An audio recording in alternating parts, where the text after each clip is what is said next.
Every year, fishing gear is lost in our oceans due to storm activity, boat traffic, and gear abandonment. Derelict fishing gear haunts our oceans, catching all kinds of marine animals in its path. This is called ghost fishing, and it is a global problem. Everyone is impacted by ghost fishing, and there are many players involved in finding a solution. Here's one perspective. My name is William McLellan. I'm the North Carolina State Stranding Coordinator. I work at University of North Carolina, Wilmington, and work with undergraduates and graduate students in responding to strandings here in the state. I also one of two people up and down in the East Coast that respond to all large whale strandings. So if there's a stranding of a sperm whale or a right whale or even a humpback whale that has an interesting interaction question, then I'm one of two people that will be called for to conduct the necropsy on those. So we travel extensively up and down the East Coast responding to strandings. Marine mammals strand for a number of reasons. We just went through an unusual mortality event with bottlenose dolphins. They actually had a virus. But we also see a significant other component of the stranding network is looking at bad interactions that we have with dolphins and whales. We actually do interact with them a bunch of ways. They do get hit by ships. And one of the things here, especially in North Carolina, we see interactions with marine mammals in fishing gear. My line of work, working with strandings, it's an interesting line. It's kind of difficult to draw a very precise line between active fishing gear and ghost gear. Ghost gear being technically it's gear that has been lost to fishing anymore. It's lost its buoys. It's not fishing the way it's supposed to be. It's not being retrieved the way it's supposed to be retrieved, but it's still fishing down on the bottom or wherever it is set. Marine mammals are impacted by fishing gear in a number of different ways, but the big problem is that you have commercial fisheries that are out there trying to catch fish to feed the public. Well, the dolphins and porpoises and whales are out there trying to catch the exact same fish quite often. So that just inherently puts them in a conflict zone at times. That puts the dolphin trying to take fish from that's in a gill net or something. They actually will go and try to actually pull fish out of that gill net. It's a free meal for them. They didn't have to go chase it too very far.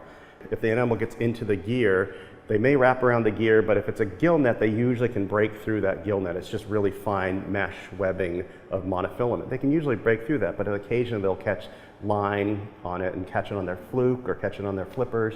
And so what we've done is they've actually made these weak links that are in the gear. So they'll actually have a piece of line that the line may be rated to 5,000 or 10,000 pounds, but they'll have a 600-pound weak link in the middle of it. So that will actually, if the whale gets caught in the gear, that weak link will part and that part of that gear will just break away and the animal won't have to carry it around anymore. Fishing gear, that's one of the things that's been really worked on a lot in this, trying to change the way the gear is fished to try to make them be able to catch the fish that they want to catch, but also if there is an interaction to make sure that that marine mammal can get away at the same time. So there's a lot of ways that gear are changed.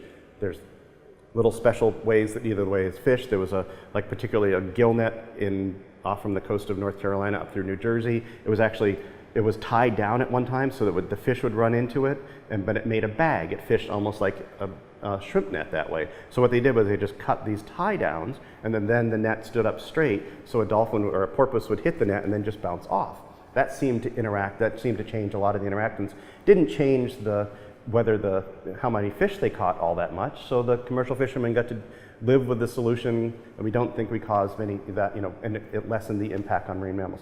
One of the solutions is also work as diligently can to get the gear out, get it back again. I think one of the things that would be really good, we've talked about this on a number of these take reduction teams, is just reporting how much gear is lost. Ghost fishing, again, is a huge category. There's lots of different gear types that are out there, and the really important thing is to make sure that gear is that fine line. It's strong enough so that we can get it back when a storm comes through or an animal entangles with it. So that's what we try to do, is making sure that work is, we try to make sure that the animal can get out, but the gear can be recovered at the same time.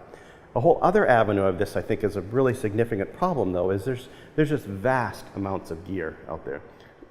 As a rule, there's always a lot more gear than fish can be landed out there. I would like to see it go both ways. We can make sure that the gear has really good, we can interact with the marine mammals and we can release them, but it would be really nice also to think that we just lessen the amount of gear that's out there everybody can make a living. You don't have to buy so much gear. You don't have to tend so much gear. They spend a whole lot of time throwing bycatch overboard that's never going to be landed. So if we could, reach again that happy spot of less gear in the water, there'll be less interaction, less gear has to be bought. Marine mammal scientists will help in reducing ghost fishing because I think it really helps. You have to understand all aspects of the problem. So I don't commercially fish, but I expect the commercial fisheries to come up with, this is how they can fish. But it really helps to understand, what does a marine mammal want out there too? What are they doing? Understanding where animals are, how they're moving back and forth, how much food do they need, when are they giving birth, things like that helps provide a picture, put a picture together for how we can help manage these interactions with fisheries up and down the East Coast.